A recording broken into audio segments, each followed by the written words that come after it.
Ladies and gentlemen, I'm in Hawaii. Okay.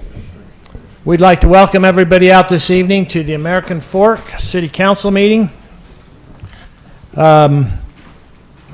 This is July 12th of the year 2022. And I would note, absent tonight will be Councilmember Barnes, who is away with family. He will be gone. He is out of the ability to communicate. Councilmember Carroll is going to be, she's on a family trip, but she is going to be coming in to us via phone and participating with electronic means. And this will let me know when she's in. So anyway, but we appreciate everybody being here. We will begin with the public hearing. We are here to receive public comment on the declaration of vehicles to be surplused and disposed of. We have quite a list of vehicles. We were talking about them this morning in key staff. Most will need batteries, tires, transmissions, things like that. Just little things. Just little things. So do we have, let me just say, do we have a list of those items? Have we seen them? All, okay, we talked about there might be a few that might not be up there. They were going to add it. So anyway, is there anybody who would like to make public comment of the disposal of the declaration of vehicles to be surplused and disposed of? If so, we'd have you come forward this time. Okay, seeing none, we will close the public hearing and we'll move on to our regular session. We'll begin with a Pledge of Allegiance, after which an invocation will be offered by Councilmember Taylor, and then I will conduct the roll call. If everybody would please stand. I pledge allegiance to the flag of the United States of America and to the republic for which it stands, one nation, under God, indivisible, with liberty and justice for all.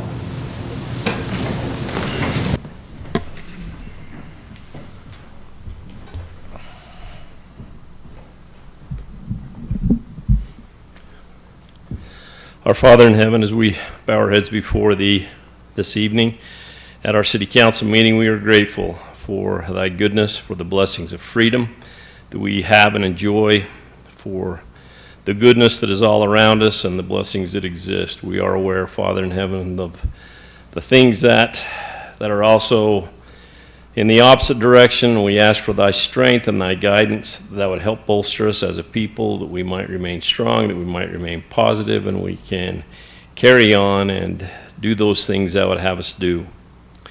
We are grateful, Father in heaven, that we could meet here to conduct the city business, and ask that Thou would guide us and help us with civility, with cooperation, that we might come to the best result available for our citizens, for our business people. We are grateful and mindful, Heavenly Father, of all of our city employees and staff, and particularly our public safety teams. We ask that Thou would bless and watch over them and be with them as they look after us and take care of things as only they can. We are appreciative of Thy goodness and ask that Thou would guide us throughout this meeting, that Thy strength and Thy wisdom will be upon us, and these things we pray for and give Thee thanks for in the name of Jesus Christ. Amen. Amen. Okay, I'll now conduct the roll call. Councilmember Hunter. Here. Councilmember Shelton. Here. Councilmember Barnes is absent. Councilmember Carroll. Currently absent. I will hear a beep and then she will join the meeting. Councilmember Taylor. Here. Okay, we have a quorum and can conduct the business of the city. Item number 2 is a point where we reserve time for the public to come forward and to have any comments for the council, for the mayor's office, or key staff. We'd have you come forward to the mic and we would ask you to state your name for the public record and be brief in your comments, about 2 to 3 minutes. So the time is yours.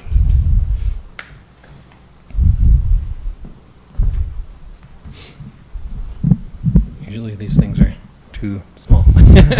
Hi, I'm Sean Dalton. I live in the Green Spring townhomes over by Black Bear, and our internet is not great over there. I think it's just the Comcast Xfinity that's available to the houses over there, and It's not like very reliable, like in the evening hours for some reason.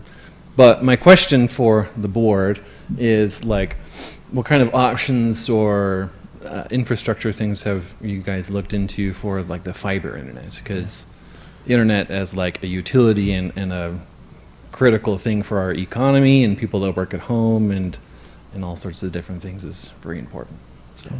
Well, I'll tell you what, I'll give you a brief answer, but I'm happy to talk to you over the phone, and for details. But we have selected a company that we are going to Syringa, and so the city is Strata. That's what it was, Strata. I knew it was a S.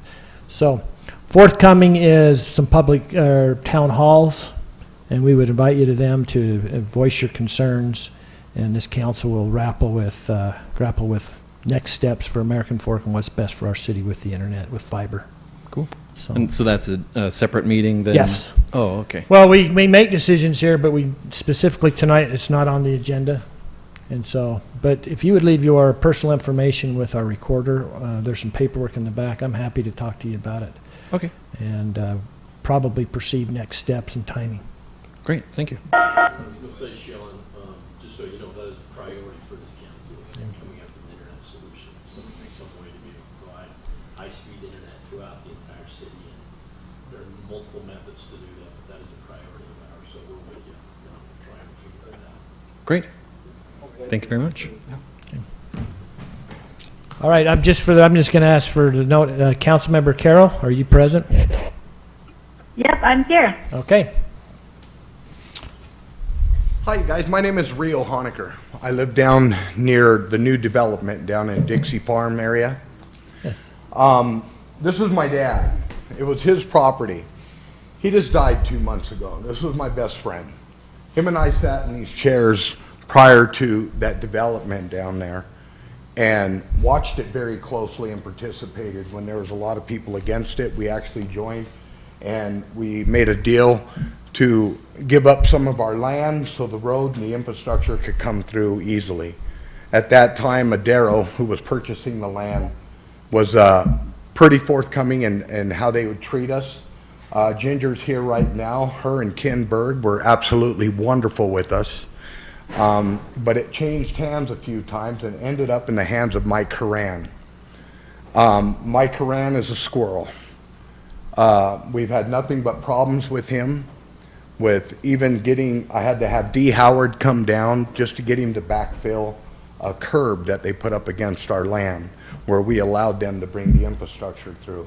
All the sewer, water, electrical, everything comes through where they would have had to give up 4 lots and reroute the whole infrastructure.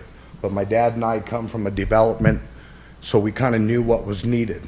And we discussed it and we swapped some land around to make that project kind of run easier. We've never contested it. We had, we just kind of knew it was going to come down. We're the only ones that didn't sell out. We have a 6-acre farm right there. I grow food, I grow animals, and I have a small butcher shop. I do game, I try to bring to the community something that we need here. Carson sold out to Montecito, and now it's me. And I try to do the best I can. And in doing that, I've had nothing but problems with Mike Horan. I ended up going to jail because my dad right here was a good man. And he got really sick. He had a lung disease. And he tried. He used to go out and buck bales with me. But here recently, he actually went as far as to go to Mexico and get stem cell stuff done so he could continue. But he loved his cats. He had cats in his home. And I used to get mad at him. Dad, get rid of the damn cats. And he goes, leave it alone. These are my buddies. And I go, well, Dad, you got to open the windows. He goes, I can't open the windows. There's too much dust. And that's where the city has come in. I have complained and complained and complained about the dust down there.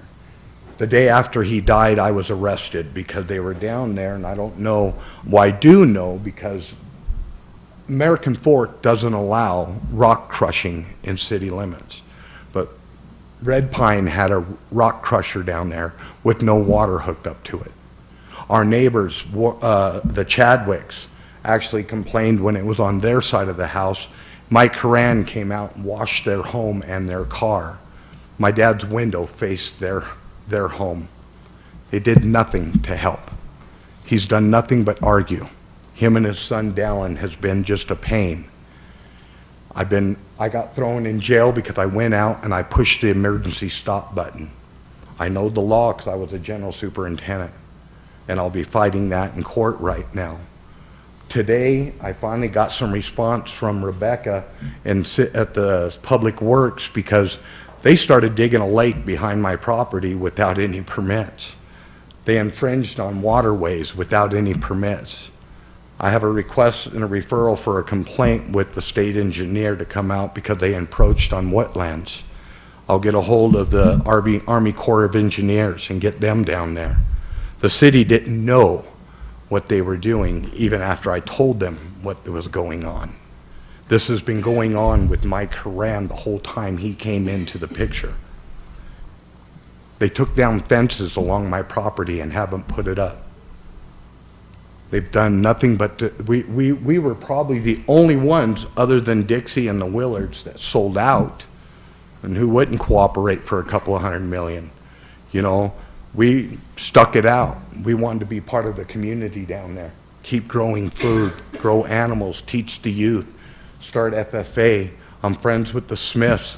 I'm friends with the Blackhurst. I know they teach the FFA at the high school. My wife's mother, I'm a caveman. My son's a caveman. My mother-in-law was the administrator over at the high school. This is our town, and we've always loved it. We used to own Pinkerton Meats right across the street right here. That's what we've been here forever. And we tried to do the right thing down there, and this guy just came in and just kind of didn't have any respect. I could use choicer words in the way I feel. Mayor Frost, right during the election time, you had returned my call, but I knew that you were busy with that election day, and thank you for returning my call, and we never spoke again. But it's just come to a point right now where the accountability, it still gets dusty down there. Century Homes sent a representative out of Colorado to speak with me, and just like everything else, everybody's just talk. That guy walked away saying, hey, I'll get a hold of you Tuesday. We'll get this taken care of. We'll get that. We'll get all that trash picked up. They put desiltering fence around everybody. The Lloyds, Carolyn Lloyd, who works over here at the city, is one of my neighbors. She had her desiltering fence. Everybody, the Chadwicks, everybody had, but they left it off around our house. It's just been a total disrespect because Mike and I. My dad, he just kind of goes, me, I'm a fighter. I'm the guy that, you know, I use a lot of sugar until you piss me off, and then I throw some salt on it. And when they arrested me, because I feel that they killed my dad. He was dying. He was on hospice. Mike Horan brought his notary into my dad's house with nobody there while my dad's laying in bed with doses of morphine to get through the pain while he was on hospice, and had my dad sign papers to allow the electricity come in because it wasn't part of the master plan. My dad asked me about that. He says, hey, what's up with this? Because that's what I did as a general. I said, Dad, we do that when things aren't part of the master plan, so they have to ask permission for the PUE. But when I read what he had him sign, they wanted to put a pole up in the middle of our property, and I said, no, let's go underground. He goes, no, I told him we didn't want a pole up here. We wanted to go underground. I go, well, Dad, you signed this. And I went down to the office with Rocky Mountain Power, but they still put it out. And I found out it was Mike Horan's call. They wanted to go underground because all of American Fork is underground now. Nothing is permitted to go overhead. Brand new community down there. There's only one brand new pole, and it's on my property. It's just been a total thing with this guy. I'm asking, and why I'm here, is this is what it looked like, guys, when we moved there in 1976. That was our home. We were the only ones out there. It was the Penrods, the Christensens, and us. I had to walk a mile both ways to catch the bus. But when Adaro came in, this is what it looked like. And it was still pastures. And they were working with us, and they were doing great. Now, it's a freaking dust bowl, and it's a mess. The engineers in the city here, they're short-handed. And some of the people that are working here, I know I worked here as a part-timer. I'm the one that reshaped all these parks. When Cal was working here, I came in because of my dirt experience working as a part-timer because I didn't feel like being a general, so I thought, shoot, I want to just play in the city, and I rebuilt these parks. And I did a good job because this is my home. This is where we live. I moved away a couple of times, but I never realized where home was until I went to church. And I could see, sitting there in the congregation, an elementary school teacher, a kid that was a gentleman that taught me Scouts and took me into the UNAs. We've been part of this town for a long time. Some of it not so good. My brothers lived there and threw the biggest kegers in Utah County. But we just, you know what, this is where we grew up. And we just wanted some respect. And I'm here to ask you guys, hold Red Pine accountable. Rebecca said that they red tagged him. He's out there and he started digging. And I brought this up, but I can't approach their company anymore or they'll arrest me again. One of your officers charged me with a felony knowing it wasn't a felony. I told her the statutes when we got to the jail and showed her in the law, because I knew what I was doing, because I've done it. I know the rules. But they still chose, your police officer still chose to put me in jail the day after my dad died, because I was trying to stop the dust that was covering my family that just came here from Washington, Oregon, and California. It's got to stop. If anybody's here and they're annexing everywhere, I'd say fight it. Don't let them build next to you. They don't respect you. If it's Red Pine, they need to be ran out of town. They don't have any respect. They're cockroaches. They're just take. I have a fence that needs to be put up. I raise pigs down here. They're going to get out and they're going to tear stuff up and they're going to try to come after me. The poor Chadwick's, she's taken Teresa's lawn up too many times. But I'm asking, please be mindful of what's going on down there. My dad loved this place and he taught me. We could have bought more land years ago around us. Dad said, nah, we have sufficient for our needs. We don't need more. We just need to be good stewards of what we own. And that was the way he raised me. And that's why we gave up land. I'm just asking, please, you guys, please, be mindful of us. Thank you. Ray, I'll just say this. I thank you for, I felt the sugar tonight.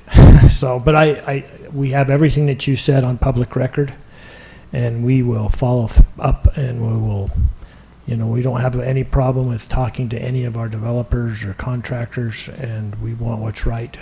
They have rules. There's ordinances that protect them and the people around them, and we will follow through. Thank you. Okay. Appreciate it, Mayor. I'm so very sorry to hear about your father. Okay, thank you. Thank you for your time. You bet. Thank you.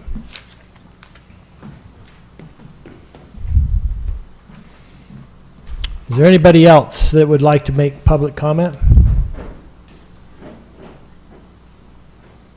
Okay, seeing none, we will close the public comment period, and we'll move on to the city administrator's report. Thank you, Mayor. I just want to say thank you to so many people. We just came off the heels of Still Days 2022, and it was a great event. There were so many fantastic events and opportunities to get together as a community. A lot of hard work went into Still Days, and I'd like to thank the Chamber of Commerce for their participation and their contract with the city, quite frankly, to help us make Still Days a success. Plus all of the other volunteers that we had, our staff members, so many people behind the scenes. just would like to thank everyone for their hand in that. It was fantastic, absolutely wonderful. And thanks, Mayor, to you and the City Council for your support of Still Days. Without you guys, this wouldn't happen. You guys have to prioritize this and budget that and make sure that it happens. So thanks to you. It was fantastic. That's all I've got. Thank you. All right, we'll now move on to council reports, and I'll start with Councilmember Hunter. I have a feeling we're going to have some redundancy tonight, but that's okay. I worried about that, but since I'm the first, I was going to just ruin it for everybody else. But before we get too far into that, I want to just add, David wouldn't mention this himself, but David spent countless hours the following 1 a.m. Sunday morning. So thank you for your time. You lead by example, and it doesn't go without notice. We appreciate you. Having run that, several of us have. What an event. I mean, just maybe 5 years ago, I was the chair of that, and the thing is just continuing to grow and boom, and what a venue, getting the parking lot on the north side. I mean, I don't know how you house that many people in one location, but it's continually getting better. I have a son that volunteered we couldn't get home from youth conference fast enough because he had to go and volunteer, and I forced him to shower before he ran down to the art show at the library. It was just, it's the kind of the culmination for me of what defines our community and the good things that our community espouses to be important. And I just would echo the sentiments from before with the chamber, with so many people, from the horseshoe tournament to the art show to the car show. I mean, there's just some things. I grew up in, a 9-iron from that car show every year. It was super fun to go to that and just to see it continue to grow. Just, again, proud to be from American Fork, and want to just add my thanks to everybody, all the staff. I know the police and fire, not only just participating, but the countless hours. There was a post, and I want to publicly point that out, but the post that recognized the watchful eye, I'll call it, from the police from high above that were taking care of us, and most probably didn't even know that was happening, but the hours of planning and preparation that go into making sure that the worst of our society don't smash that wonderful event. So thank you to all of you. That's all I have. Thank you for that report. Councilmember Shelton. Thanks, Mayor. Again, thanks. Wonderful Still Days week and full of awesome activities. It's great to see so many diverse things that the community can participate in. It's amazing. Part of the beautification committee is the garden tour, and so got to do a little bit of a luncheon, or I guess it's more of a dinner that we had, kind of a picnic with sandwiches on Thursday night with the participants of the garden tour, and got to hear some of the comments that came back from them. And what I got back from it is an immense amount of gratitude for being recognized for the hard work they put into their homes and their gardens to try to make American Fork, at least their little part that they are stewards over, look great and wonderful. I believe really it is contagious.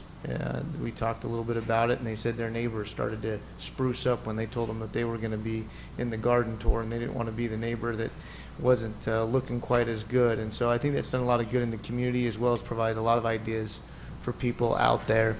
And talking with some of those individuals, it just meant a lot to them to be able to be a part of that. And so I appreciate that committee being a part of that, and everything that has Still Days to be involved. You think of the hard times have been over the last few years, and still be able to have an ability to get out and enjoy each other's company and come together as a community is something that should be treasured, where in past years we weren't able to do it at quite the scale we were this year. The other report I just had is just have dispatch meeting coming up this Thursday, so anything the chiefs have or concerns they have, let me know. But the new director there is working out really well. I'm really impressed with what she's done for a culture aspect that's helping out with retention and recruiting for dispatch.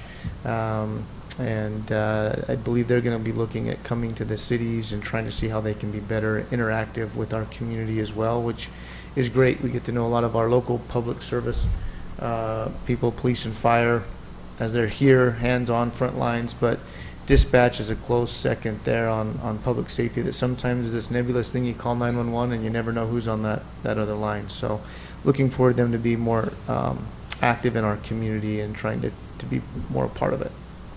That's all I have, Mayor. Thanks. Yeah, thank you. Councilmember Carroll. Okay, thanks, Mayor.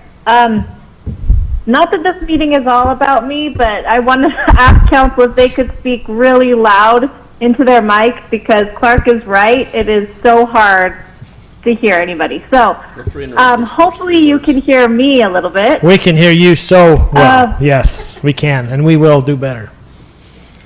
Okay. I'm just going to reiterate some of the things I think that I had heard, but I do want to have a public gratitude for all of those who helped us put on still days. The amount of work is astronomical, and I feel like that we have continued to refine the process, refine the events over the years, and I feel like we're making them bigger and better as we go, as our city grows too, and that's been really fun to be a part of.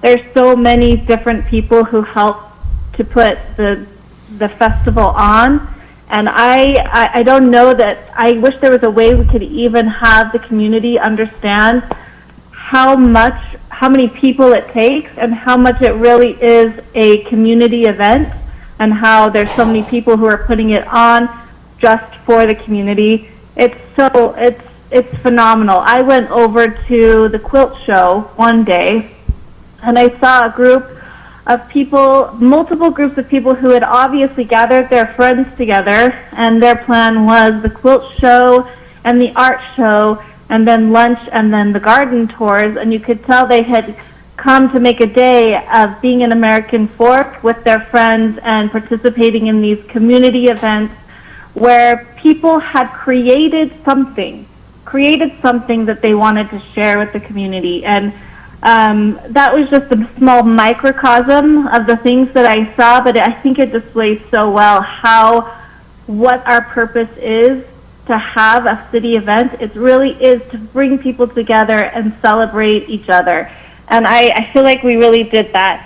And so I will stop waxing poetic, but I wanted to add my 2 cents there. Okay. Thank you very much for that report. Councilmember Taylor? Thank you, Councilmember Carroll. We appreciate your comments.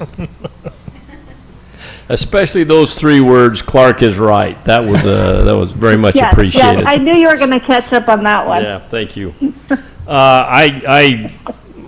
It is going to be a little redundant, especially for Ryan, who, gets that opportunity and then hogs every single thing, which never, But there's so many things that went unnoticed to a lot of folks, but the race to get that parking lot around Art Dye taken care of, which every spot was filled.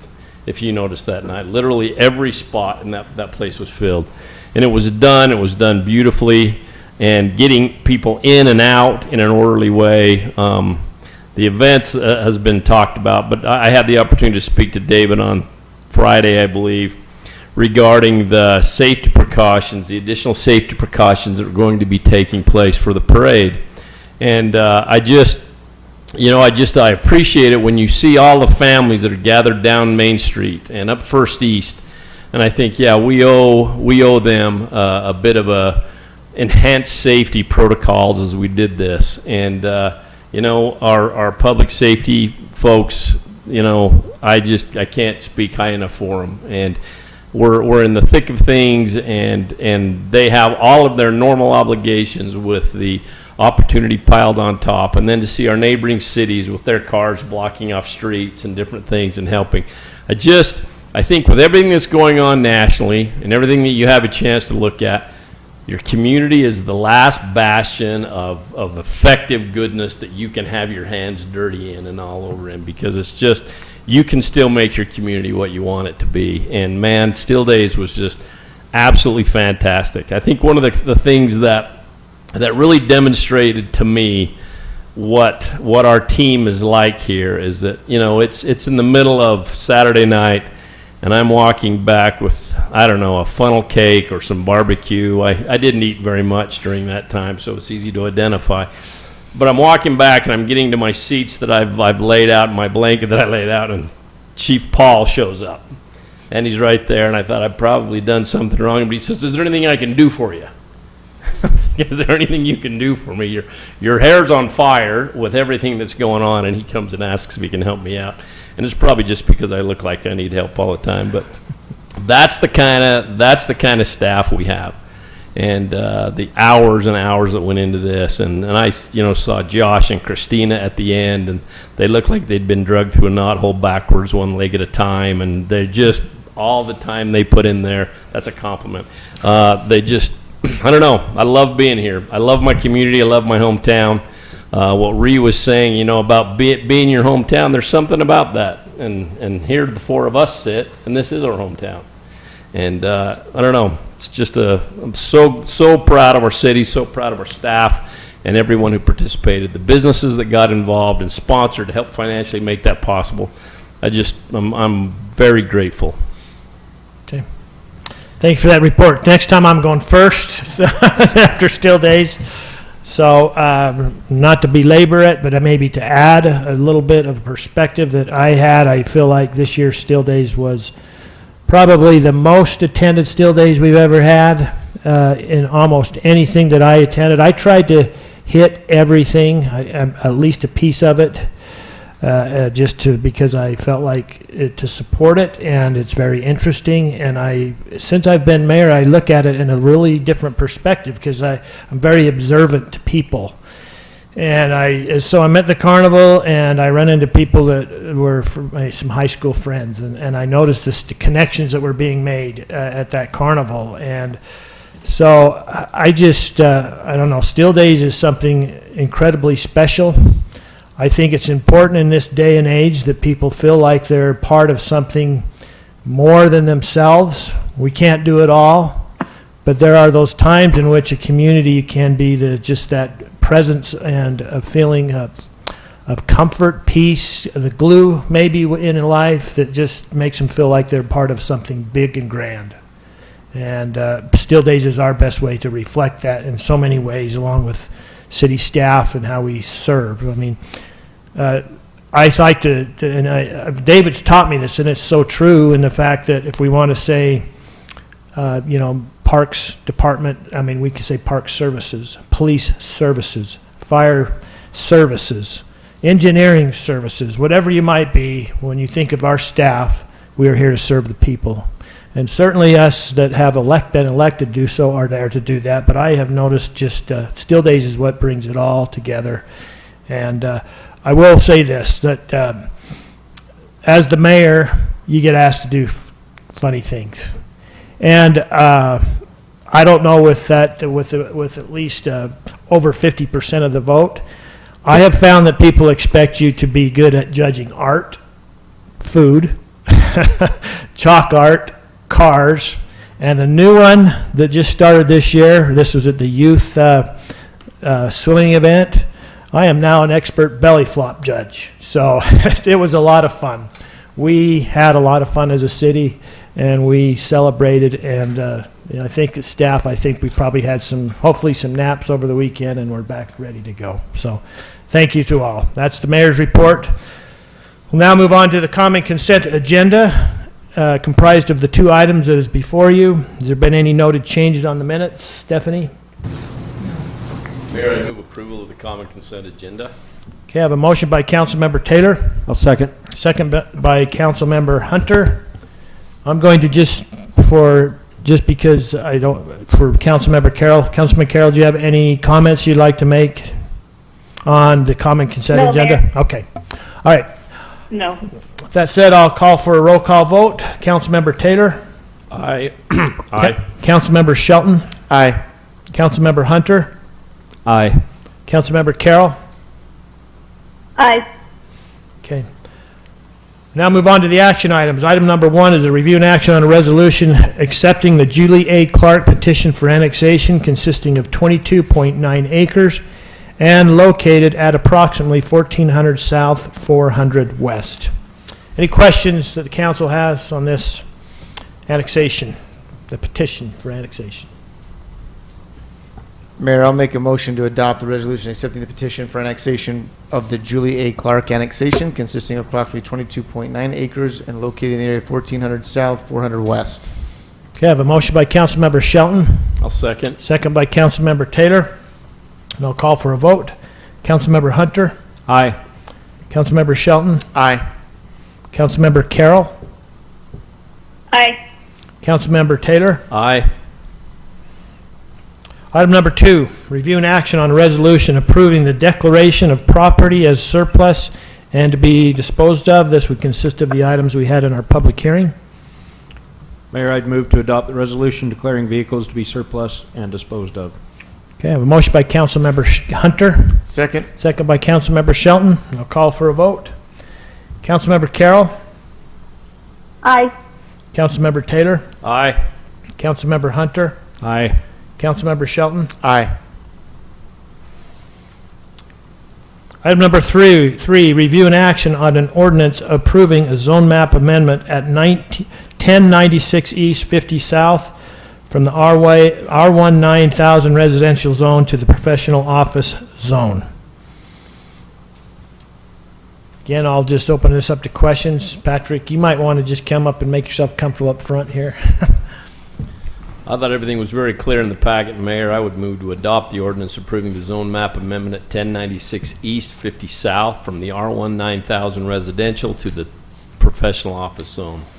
Okay, I have a motion by Councilmember Taylor, I'll second. second by Councilmember Shelton, and I'll call for a vote. Councilmember Shelton, Aye. Councilmember Taylor, Aye.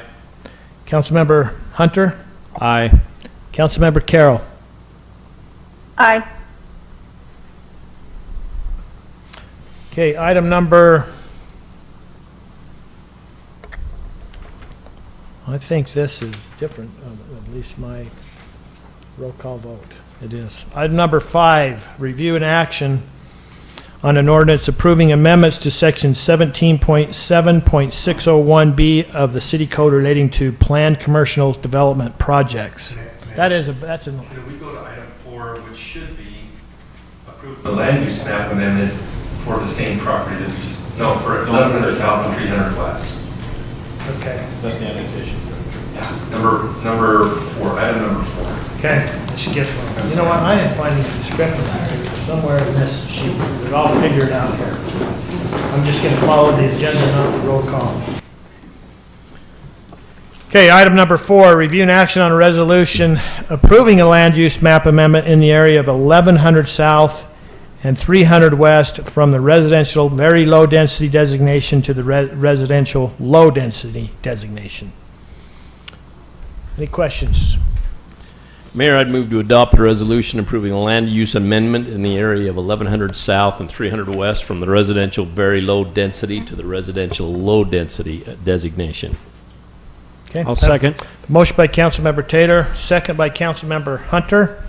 Then I'll call for a vote. Councilmember Hunter. Aye. Councilmember Carroll. Aye. Councilmember Shelton. Aye. Councilmember Taylor. Aye.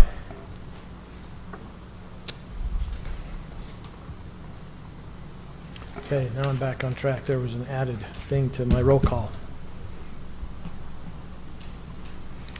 Item number 5 is a review and action on an ordinance approving amendments to section 17.7.601B of the city code relating to planned commercial development projects. Is there any questions, council?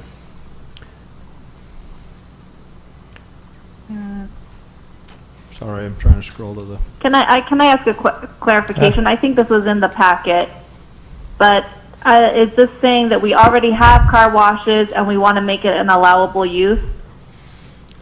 I thought it was the hours. Well, no. Why don't you come to the mic then, Councilman Councilmember Carroll Yep. can hear you. So, Councilmember Carroll, this is basically including the automatic car wash use as a primary use. They are permitted in the zone as ancillary uses to service stations, but this would be the primary use. You know, your general automatic membership car wash or show up and pay for a wash. And we did add just limiting hours based on some of that zone. You know, in certain areas it goes up to residential areas, so we didn't want it to be a 24/7 use or the potential to be a 24/7 use, but do limit it to the 7 to 9 p.m., which is the general use of a lot of the similar stations. There are some car washes existing in this zone already, but not as a primary use. And this is already just in a commercial district, right? I understand where we kind of have those buffer zones going right up to residential, Yeah. but we talk about automatic car washes. Are we talking even the coin ones that are being used, that you come out and you got the sprayer and the hose that can be used? Could be that, yeah. They're rare, but they're still out there. Yeah, I mean, I'm just thinking like the one by JCW's or whatever, and there's a few others in town, and I'm just wondering, how do you regulate that? Do they just have to make sure they can't take the coins, between those hours, or, I mean, practicality? Yeah, that's the idea. that's something we could look at. The applicant that's involved in this, their business is not related to that. It's to the show up and drive through car wash that has requested this change. Gotcha. I'm just trying to think if there's like noises or if there's something like that. I don't know. I don't know of any other commercial business where we come in and say, hey, I mean, Wendy's can be open 24/7, right? So I'm just trying to understand why car washes, is it just an exorbitant amount of noise? A lot of them, the overhead vacuum machine, the actual the mechanisms for driving through, and the dryers, they're significantly loud, as opposed to other businesses. But if you do have other recommendations on the limiting factors, Yeah. Do we have any complaints from anyone? I mean, I'm just trying to no, figure out why we rarely receive a nice complaint on anything like that. I'm worried about regulation on private business. If there's not a need to, I just don't know why we do it. You know what I Sure. mean? Just to say that we can, to me, if it's been well managed and it's been taken care of, why do we need to further regulate Yeah, it? I think in most instances, the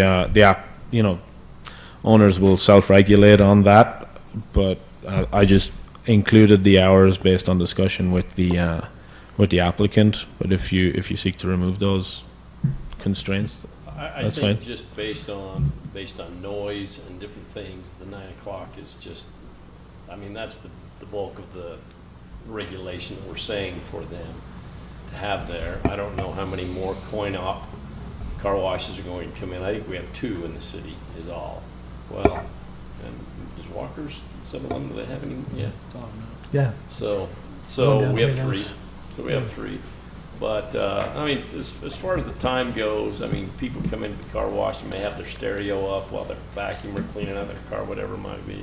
I don't feel too bad about a 9 o'clock time limit as regulation. I'm all about the freedom to do business as you need to within the law. But I don't have too much heartburn with that. But it's a Our good noise point. ordinance would match most of that. That's just, yeah, it feels like we're kind of targeting one single business. And from a regulation standpoint, if we haven't had complaints or issues, I just don't see a need to point out that industry and regulate it further than it already is. I mean, Brian makes a great point that we already got a sound ordinance, that they're violating the sound ordinance outside of time. That would require them to be shut down, right? So, Well, we could pass it and scratch item number 17 on that. I believe it was item number 17, wasn't it? It's 17 with the 17 is an entire new point. Yeah. Yeah. So we could do that and scratch that. I'd feel better with that. Just, I think it's great to include them, that they've already been there, and to let them be standalone. I just didn't see a need to single out a single industry. I think if we're worried about noise and businesses being open, then that ought to be an open discussion, that we have a further look at it versus just a singular.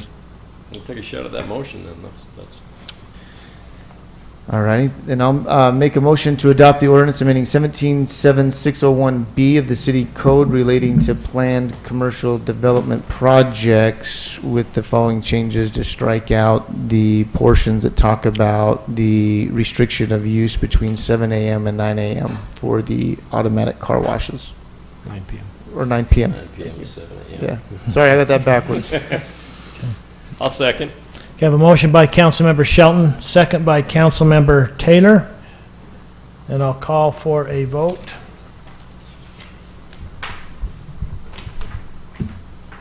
Okay, Councilmember Hunter, Aye. Councilmember Shelton, Aye. Councilmember Carroll, Aye. Councilmember Taylor. Aye. Okay, item number 6 is a review and action on an engineering and design service contract for the Community Development Block Grant, Cdbg as we know it. This would be Phase 10, and American Fork 300 West Water Line and Infrastructure Improvement Projects. This has been a very good, to think that we have gone 10 straight years with the ability to be able to leverage Cdbg grants and matching grants. We'll notice 9 will begin, it has begun. This is for the next one. It will begin next year. Correct, David? I guess I could ask Rebecca. So anyway, this is a little hidden gem amongst the mayors. I'm putting that on public meeting, but they know a little bit about this. I sit and chair this board, and so I'm not telling them. So anyway, any questions? Sorry, Mayor, just Renner, trying to keep up here.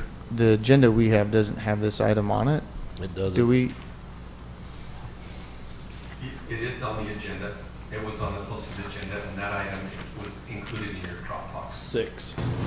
Item 6. Oh, maybe we're missing the item 6 on the indexing. Yeah, it's not on the agenda packet, but it is on the agenda. Yes, it was noticed, and it is on the agenda, and it is in the Dropbox. So Camden pulled it up here on the screen. Separate file on Dropbox. Oh, Oh, I did There's just look no at this. I'm RCA sorry. for it. Yeah, no, I did look at this. okay. This is the one on. Can you scroll? I did look at this. Yeah. We're I think it's a great project. I was Yeah. just confused on where Yeah. we're at and making sure Sorry, it's I on was the agenda. just scrolling in the wrong section. Mayor, I'd move to approve the CDBG 10 American Fork 300 West Water Line and, thank you, an infrastructure improvement project as presented, and authorize the city to sign the associated documents. I have a motion by, let me just, Councilmember Carroll, did you have any, I didn't want to interrupt if you had something. I know we have a motion. No, I'm good. All right. I'll second it. Okay, thank you. Let's have a motion by Councilmember Taylor, second by Councilmember Carroll, and I'll call for a vote. Councilmember Hunter, Aye. Councilmember Carroll, Aye. Councilmember Taylor, Aye. Councilmember Shelton. Aye. Okay, item number 7A, review and action on approval of the final plat for Timp Hollow Plat E subdivision located at approximately 1190 East, 1000 North in the R1 12,000 residential zone. Some good information. Pretty straightforward in the packet. Is there any questions the council has on this? Just, is the applicant here by chance? Maybe just quick questions from staff. I got stopped by a couple neighbors wondering when this was gonna start going up and didn't know if we knew if it's pretty immediate or if it's. Okay. So we're maybe looking. We'll let Rebecca answer this, her assumption. Right, so they've actually started horizontal construction, but they've been waiting for this plat to be approved, to be amended, to be able to finalize that, and then they're going to probably pretty quickly move forward on the rest of the construction. They're very anxious to be moving, so I don't think it'll take very long. Okay. And this may not be related, but apologize. That road right there, 1100 North, is quite the patchwork, which matches a lot of the city roads that are out there right now. I know that we were kind of waiting for development to be done. As the neighboring development, which will kind of be that final piece on that road, comes in, is that something we'd be looking at doing any kind of road improvements on that road? So as far as I know, it's not in the CIP for the next Okay. 5 years, so. All right, I know, well, that might be a discussion we'll have to have. I know with Craig Whitehead, when he was here back in the day, we were talking about doing that once the development finished off, so you could actually get a full width of the road and get it fully done all the way through, going back to where North County came in and did their small patchwork out there, but might be something to look at as we have that final one coming through. Well, one of the issues is on the north side of the road as you get towards North County. We don't own that property, and that property is not developed. So Right. we couldn't widen it out in that area yet unless we're And that one I looking don't at feel purchasing too that. bad about. I mean, you got some storm drain issues Mhm. down in that area. Recently with the storms, you can see it collects quite a bit there with the sunken areas, and then you get the freeze thaw, and you get kind of this ice that sits out there in the middle of the road that's kind of a hazard and a danger. So just some things I've heard from the residents in that area that might be something to look at. Okay, But we'll do thank that. you. Thanks. Okay, any other questions? Mayor, I'll make a motion to approve the final plat of Timp Hollow Plat E subdivision located approximately 1190 East, 1000 North in the R1 12,000 residential zone, and authorize the mayor and city council to sign the plat and accepting the dedications with instruction of the city recorder withhold recording of the plat, subject to all conditions identified in the public record for the June 22nd, 2020 Planning Commission meeting. I'll second. I have a motion by Councilmember Shelton, second by Councilmember Taylor. I'll call for a vote. Councilmember, boy, I gotta think he's gone.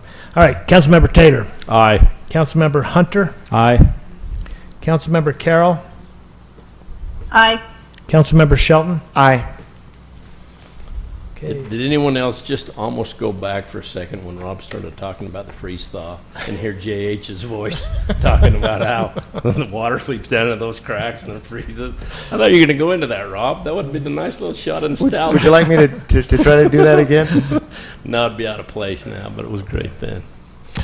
All right, item number 7B, review and action on approval of a final plat for Barrett PUD located at approximately 144 West Main Street in the Central Commercial, the CC1 zone. Yeah, this has had some very thorough minutes as well, but is there anything that the council needs to feel prepared to move forward on this? Anything that we would like to change? Go ahead, Rebecca.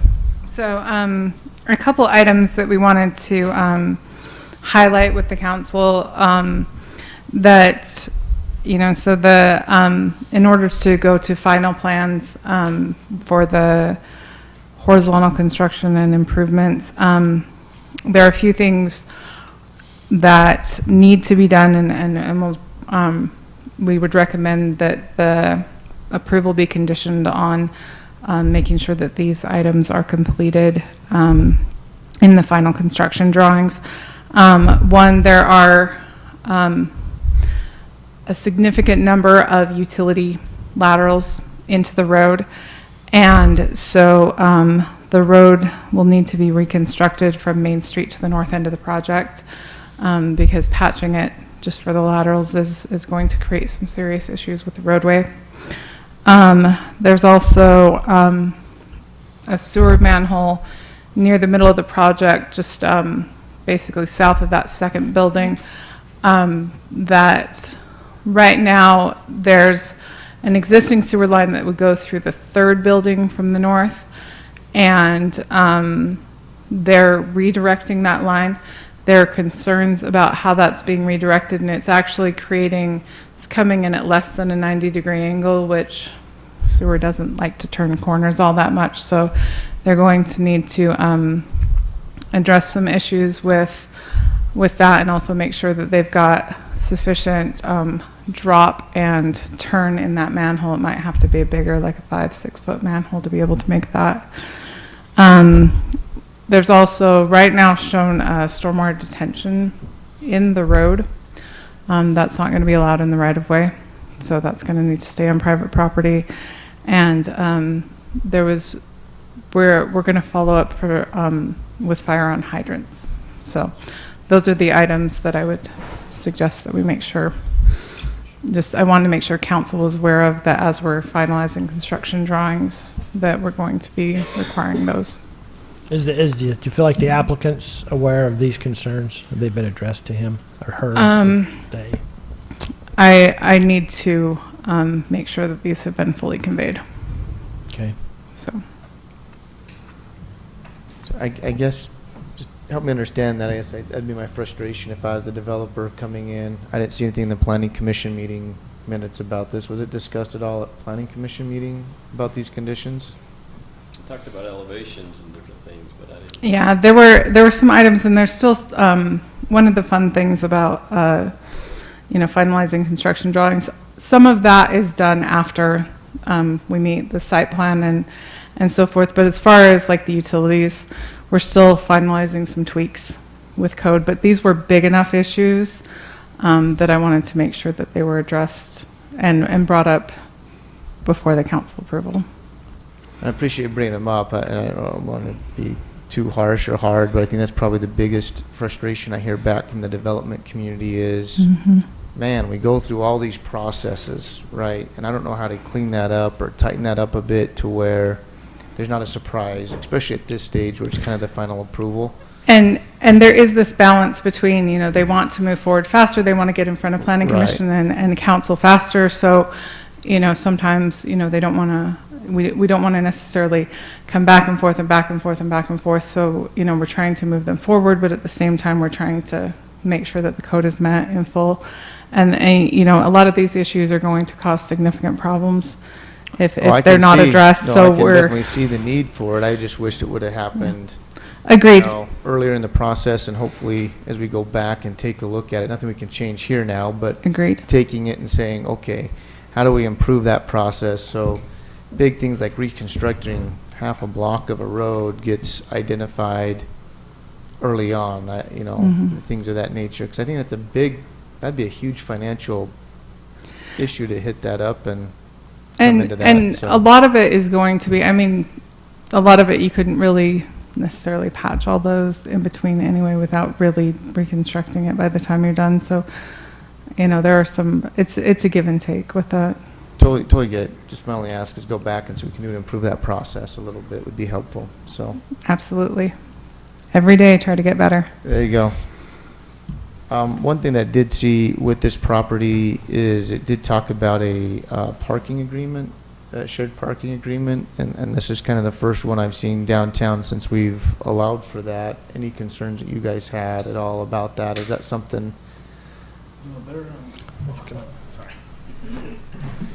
So the property has a need of 42 parking spaces, and they provide 47. Number of those through that parking agreement. We didn't see any major issues from a staff side of things with it, just given the nature of downtown and everything. All of the parking is accommodated on site or through this parking agreement, and it's not a huge number.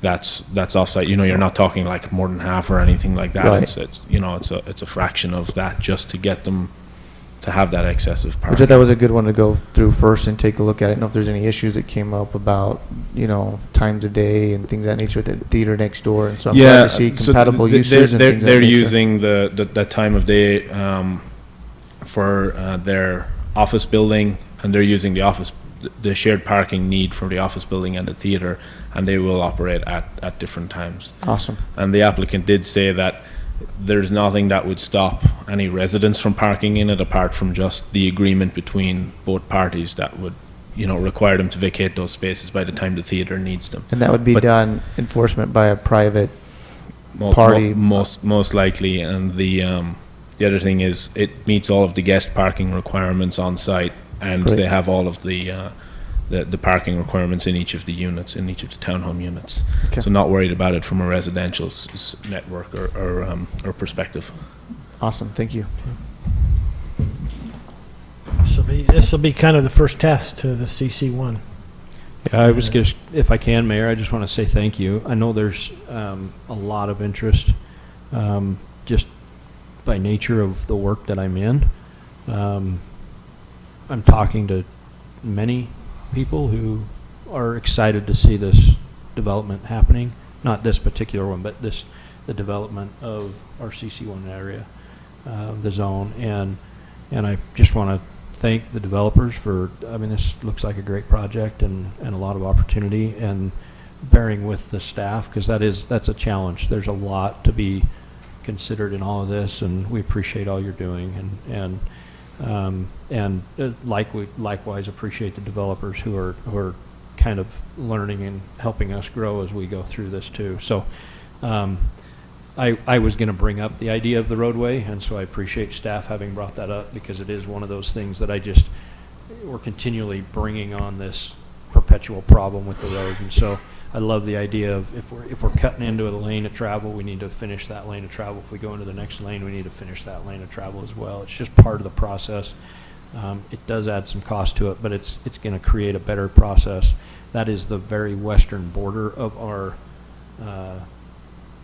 I think that's the western border of the CC1 zone, right? And so I can see that road becoming a whole lot different than the old Barrett Builders Avenue that it has always been. So I appreciate that, and look forward to continuing the development process in our downtown area to kind of revitalize. So thank you. I'm just going to ask Councilmember Carroll, just out of courtesy, do you have any comments or questions?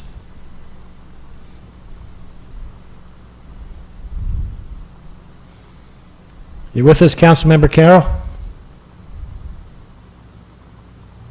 Oh, sorry. Oh. I got you. I was Okay. on mute. Okay. Yeah, I think I'm good. I think I heard most of the discussion. I did not hear the discussion about the street, but I kind of caught a little bit of it, and I think that sounded good. So thank you. Okay. All right. So do we have a list of those things that Rebecca mentioned that we can include in this? Because they aren't identified in the Planning Commission minutes, are they? They are identified? No, they're not. So how are we going to note those for? Councilmember Taylor, similar to the suggested motion that indicates all items identified within the public record. It can be all items identified by the city engineer on the record today. Okay. The Mayor, I would move to approve the final plat for Barrett PUD located at approximately 144 West Main Street in the Central Commercial CC1 zone, and authorize the Mayor and Council to sign the plat and accept the dedications with the instructions of the city recorder to withhold recording the plat subject to all conditions identified in the June 22nd Planning Commission meetings, and also those items mentioned in council this evening on the public record that were mentioned by the engineer, the city engineer. Okay. I have a motion by Councilmember Taylor. I'll second. Second by Councilmember Hunter. Then I will call for a vote. Councilmember Carroll. Aye. Councilmember Taylor. Aye. Councilmember Shelton. Aye. Councilmember Hunter. Aye. Okay, item 7C. Or 7B. C, you're right. This thing is, I've got to work on this one for next time.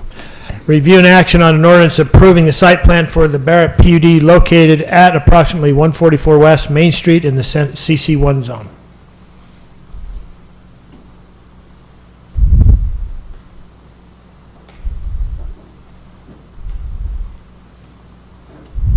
Do we need to add in the same conditions on this one as well?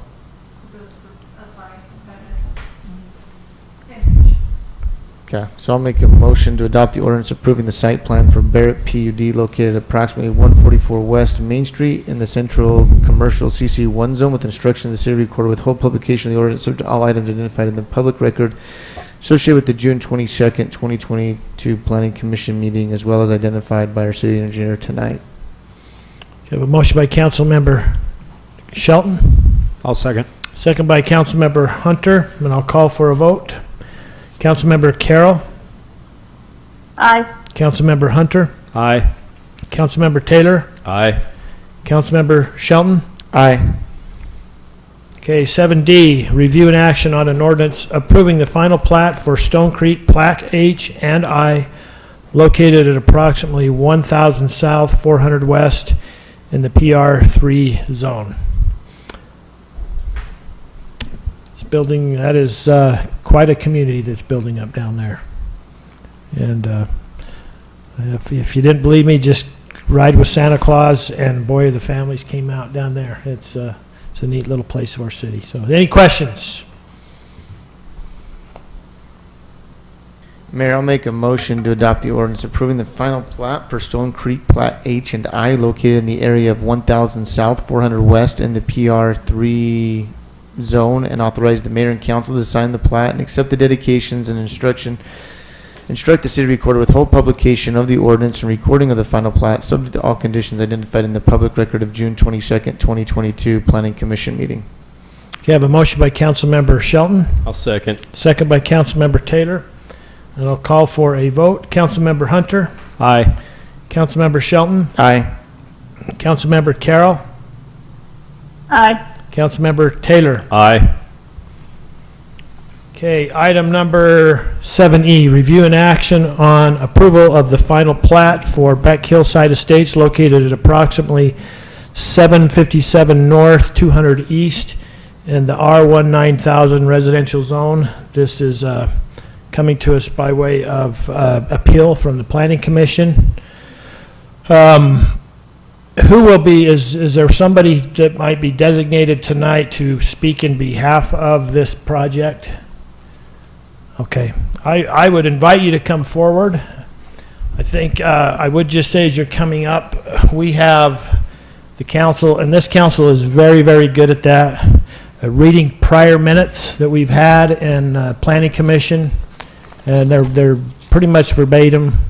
And so I would like to say if we could summarize what you need to say in about 5 to 7 minutes. I felt like the last Planning Commission went well, and it was stated up front, and I think I just wanted to make you aware of that, and we'll just see where it goes from there, okay? I appreciate that, Mayor. Jeff Walker, legal counsel for Anderson Development and Goldcrest Homes. I have a handout. I know there's been some protocols that I wasn't completely aware of whether we can use the computer system without giving it 48 hours in advance, which to be honest, in the 30 years I've been doing this work, I've never seen that in a city, but everyone can do their rules. Well, I'll say this, as it is an appeal, I think it's the appropriate lens is for us to look at this as the Planning Commission has reviewed it. Is this new information? What it is I just want to, I think it's nothing that we, of course, in the last Planning Commission meeting, we had time to kind of go through some issues. What I'd like to do is, I think, we're over 400 days that we've been in this process since the application was first made. This is our first time in front of you all. I think it's a fair crossroad for us to be at, for us to just quickly go through the history of what's happened on this site and why we've gotten, we're really down to a relatively singular issue. And the concern we have is whether everyone understands how we got here and why we're here. I think that is, how we got here is in our minutes. Okay. Real quick, Mayor, just point of clarification. I don't see this as an appeal. This is it was recommended as a denial, but this is a decision this body makes. Correct. It wasn't an appeal where the Planning Commission made a decision based upon their authority. So this is the first time where we actually have the It was ability appealed to- by the applicant to come before us. I don't believe so. No, I think the process, It's just the next step in the Okay. process. So coming from Planning Commission with a recommendation of denial to the city council. I need to change my language a little bit. I always think It's they want- okay. They want to appeal. I to think the we all Planning get it. Commission. So, I'm happy to take just a couple minutes and give you kind of our pitch on this of Okay. why we're here. I want to be frank with you all. If we're denied here, we will file a notice of claim and we'll end up in court. And so you all can decide how much time you want to take to try to prevent that from happening. None of us wants that to happen, but we think there is a pure legal issue that has been missed. I think LUGMA has not been followed I think we're now up to 20 plus different occasions on this last year that we've been in this process, including the most fundamental of LUGMA rules, and that is when there's an ambiguity in a zone of a city, which inevitably happens, that the ambiguity is kind of like the tie goes to the runner.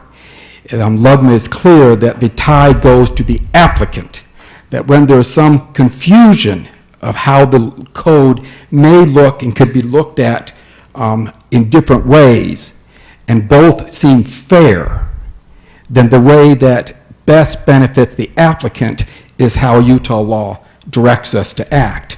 And that's why we've continued to press this final point. There's no other material part. This is a small subdivision.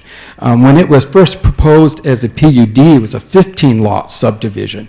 But because of this singular issue, we decided to back up and to do just as a straightforward subdivision, still relying on the applicable code provisions that allow for this sort of situation.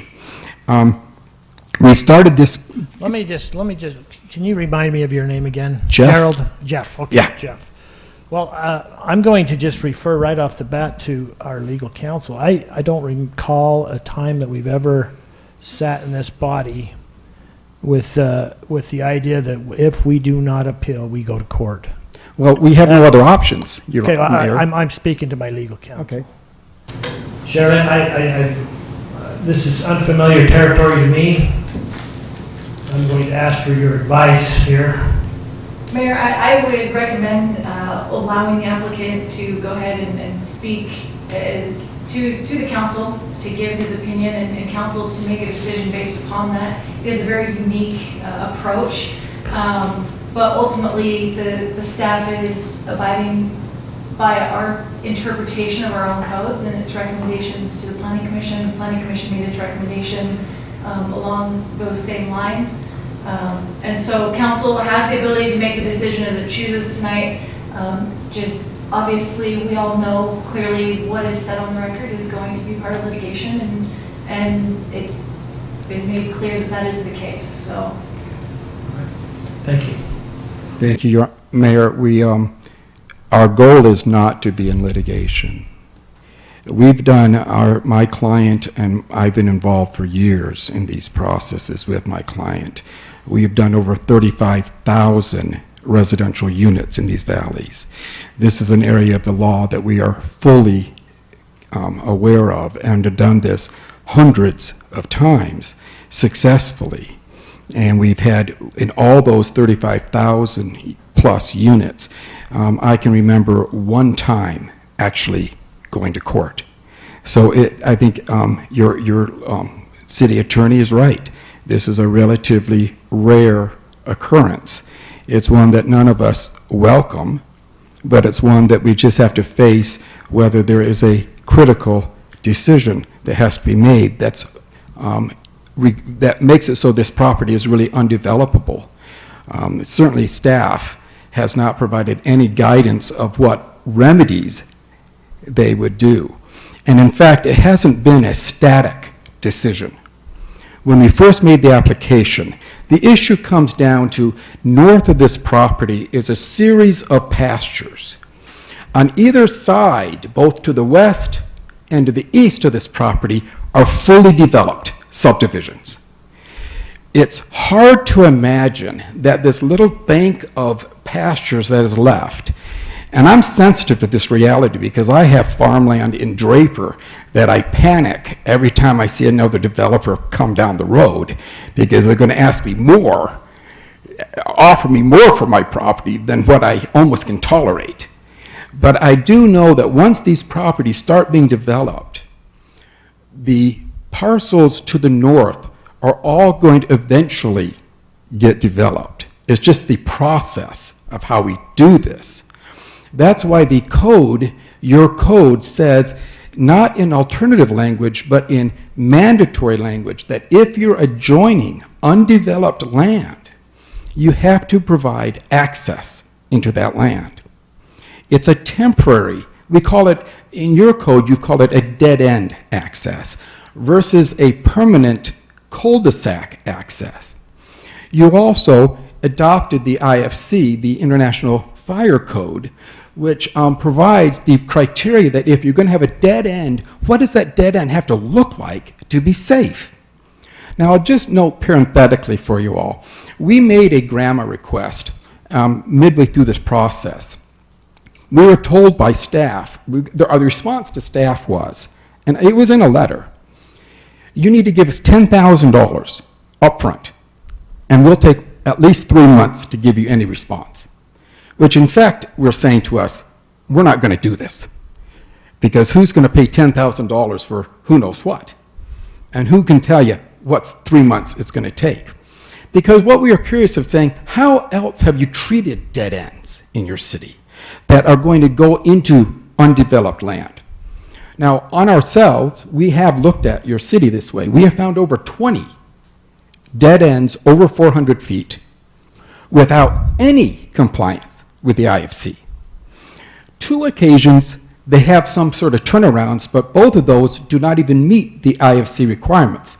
See, the reason why the IFC comes into play, and there's been a lot of talk, and if you read the minutes, you'll see it's peppered throughout. They started using a phrase, you're not complying with the code. If you don't comply with the code, we can't approve you. However, the IFC was expressly adopted as part of the development code. The IFC is as much part of the development code as a permanent cul-de-sac. And the ambiguity existed to a point that we know that in May of this year, staff proposed and City Council enacted a new statute, a revised statute, that now hooks temporary and permanent cul-de-sacs or dead ends. They now all call them dead-end roads. Before, they had a distinction in the code between dead-end roads under the IFC and cul-de-sacs under the development code proper, if we could call it. They combined the two together to say, well, now we're going to treat them the same. At the time, the question came up, will that affect my client's subdivision? And the answer was no, because our application predated it. It was done currently. I think they still have a problem with the code. I think it's made more ambiguity than clarity, but I think how they're going to use it is probably to help with some clarity. I'm not in front of you guys to explain how I think that is a problem. So when we made our application, we knew that this road was going to be going back through the property eventually. And the statute says not may, it shall. We must, mandatory language that we must have a connecting in. The question then is what type?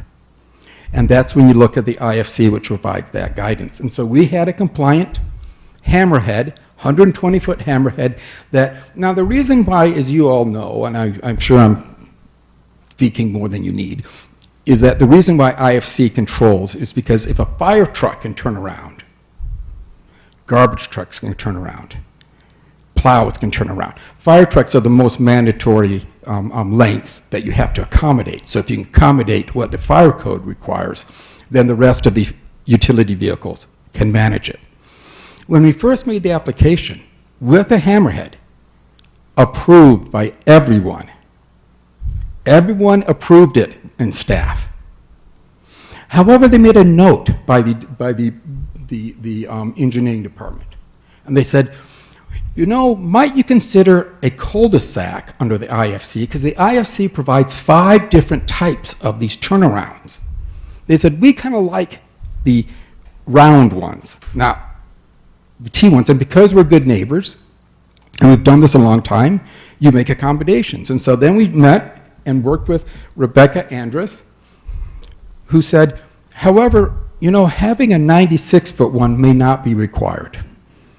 We think you should look at what they're doing in Lehigh and all the cul-de-sacs they're doing in these pasture extensions.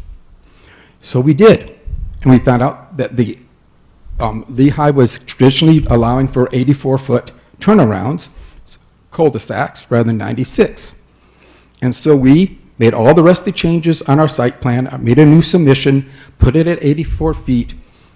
Everyone approved it, with the exception of fire.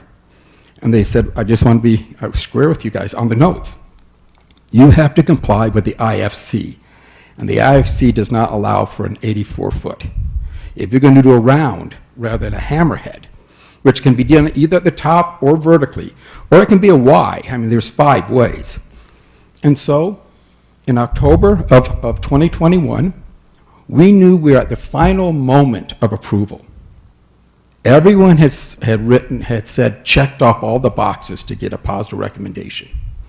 The exception of fire, which said if you're going to do the round one rather than the hammerhead, which we've already approved, it needs to be 96. And so we went to our clients, who are partners in this deal, the Becks, and said, we're done. We're going to make this 96 arrangement for them. You can close down your home. You can turn off your gas. You can move out. We're ready to go to build. We make that final submission, 96. It's the only comment left to be done. Everything else hammered out. And then 2 months later, we get a red lines from staff that says, we are rejecting the entire plan. Everything you've done from June 1st to December 30th is out the window, because we're now going to apply that we believe this is a permanent dead end. When we inquired why, we learned out that really why was because one of these staff members was a home teacher, or now we call him differently, but it's home teaching, to the Becks, and he's now passed away, Grandpa Beck. And he said, boy, I don't know if I want to develop my property. But then we know and so they started writing, this is permanent because there's no intent to go through. The people to the north do not want it developed. Then we finally came back to another planning meeting. We had the people to the north at the planning meeting, the descendants, because Grandpa Beck has passed away, and she said, the daughter about the grandkids, while I might not want to develop it now, I can't imagine, I'm paraphrasing, but it's close. It's in the minutes. Yeah, so you read all that. We've read all that. So you understand that. I think I do, as having read the minutes. So what I'm going to ask you is just try to wrap this up. Okay, you can tell me to wrap up anytime I want. I'm going to ask you to just okay, kind of so come you guys vote however you want. We had everything committed, all done in October when they changed the gears on us completely, pulled the rug out from under us. We then thought, let's move to a subdivision, because then started adding other criteria, because there was a PUD. We made all the changes. We lost 3 lots when we turned to a subdivision, so it's now only 12 lots rather than 15, because in the PUD we just have more dynamics to be able to give open space and things. And everyone knows it's going to be developed up through there. Now, people might not want to say it out loud, but you all have said it, because your trails are all right through this property, right where our road is all the way through where the trails are planned to be.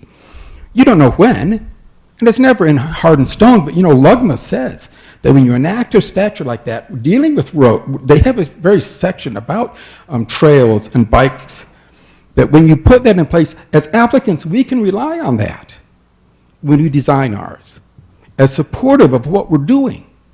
And so for people to say, first of all, it's going to be permanent, we know now that's not true. And the code doesn't even allow it, whether it's permanent or not, which makes good sense, because we never know how land's going to go up to the north, and everyone's going to eventually develop. And in addition, that they say that, what is the size of it? How is it going to be configured? We've complied to the letter, we believe. We've waited now over 400 days to be finally in front of you.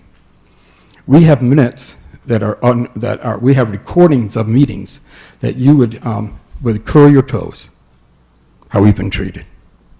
I'm just being honest with you.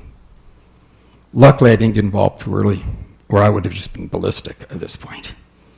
I'm the sensible one, as sensible as I come today. So we would ask you to relook at this issue, understanding that what we've done is different than how some are interpreting this code. But as the code in place when we made our application, it provides for the relief we are asking from this council. It is a natural stepping stone. It's why we had to move beyond staff, and we had to move beyond the planning chairman of the planning commission, because we just saw that just not being helpful. We would ask for your help tonight. I can answer any questions. I'm pretty familiar with this, but it sounds like you guys are pretty familiar with this also. We're as familiar as these minutes and they're pretty thorough minutes. And we know that. I've never seen minutes like them, so congratulations to the staff. And it's overwhelming what they put in the packet. On unapproved recorded minutes to be the basis of how the city council is going to rule, to have the fire commission captain get up in the last planning meeting and say, we don't allow these sort of things to do in these sort of roads. These are really for apartment houses or office buildings. Are you kidding me? He's the one that approved them. He approved the last set. This set before you right now, he's approved. Planning's approved. The only person who hasn't approved is engineering with their interpretation of this statutory scheme.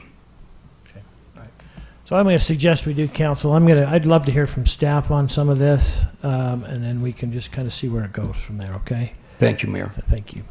Just out of curiosity, the material you had prepared, was it citing anything outside of what we've already discussed in your summary that you provided? Excuse me, I'm sorry, So Robert. the information that you said that you had provided for us, is it outside of the scope of what summary you had given? Yes. But, I got to be honest, last time I was here, I couldn't present my whole presentation anyway in front of the Planning Commission. He got mad at me because I was trying to give an overview. I'm sorry, I'm a law professor at BYU. It's hard not for me to give a little legal.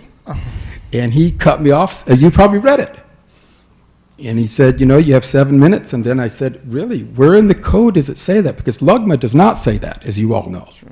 I was just curious. And he said, you now have 5 minutes. I was just curious on your pack of information. If there's I'm something. happy to leave you some, and you can take a look at Okay, it. that'd be helpful.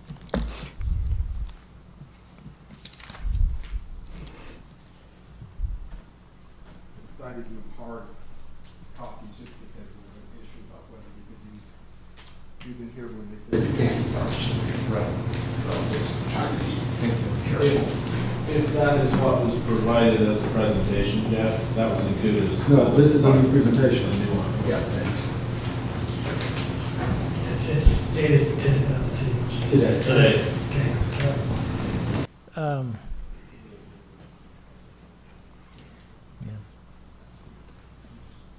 All right, I'm gonna try. Mayor? Yes, Councilmember Carroll. I'm wondering if I can ask just a specific question to staff. Would that be okay? Absolutely. Who do you need up in front here? Maybe this is Patrick. Patrick. All right. Okay, go ahead and ask the question. Okay, so I'm wondering what the code it requires for a temporary dead end. Assuming, if we were to assume that this were to go through, what did the code require when they applied? When they made application, what would they have had to do at that point in time? That actually is something that Rebecca would have been better to answer on that. So I'll just defer to her if that's okay. We'll have Rebecca come up. She's right here. Sure. So the only approved turnaround for a city street in the code is a cul-de-sac. And that So we was, have lots of that other- hasn't changed. Yeah, we have other temporary dead ends when we're building cul-de-sacs, so what do we require them to do? Oh, as far not when as, we're building cul-de-sacs, when we're building subdivisions. when we're building subdivisions, the only approved turnaround in the code is a cul-de-sac. That's the only thing on a city street. We have, in our standards, for, the roads and stuff, there is no cross-section that includes hammerheads or Ys or any other configuration of a turnaround on a city street other than a cul-de-sac. So when we have subdivisions, we do often require them to stub to a new subdivision that might be coming in the future. Right. So somehow they have to stub something. Are you saying that they don't have turnarounds when they stub? So if they're less than 150 feet, then yes, they can have a stub. Less than 150 feet. Yes. Okay. And do you just then assume that a truck would back up? Yes, that's the longest for fire code and so forth, and for most vehicles wouldn't have to go down a 150-foot stub. So, but we but as far as garbage trucks, different things like that, snowplows, we want them to be able to progress in a forward manner. It's safer. Yes. Absolutely. And so do we just not allow, normally we just don't allow somebody to put in a stub that's more than 150 feet? Correct. And that was actually the change we made in the code to clarify that. Now, as he explained, that does not apply, that code change does not apply to this development. However, for clarification purposes, we wanted to make sure that it was clear that all dead-end streets, regardless of whether it's a temporary or permanent configuration of a dead end, if it's longer than 150 feet, it needs to end in a cul-de-sac and meet the standard. Okay, so can you point me, this is a really bad question that I would never normally ask in a public meeting. I just was so strapped with time, but is there an actual number of code that I could look at that would shed some light on what our actual code was at the time of application? So, like a number that I could go and look to. So it was 1501-100, and I believe it was like paragraph D, B, E, paragraph E. Yeah, so if we go back to the previous version of the code, you can look at that and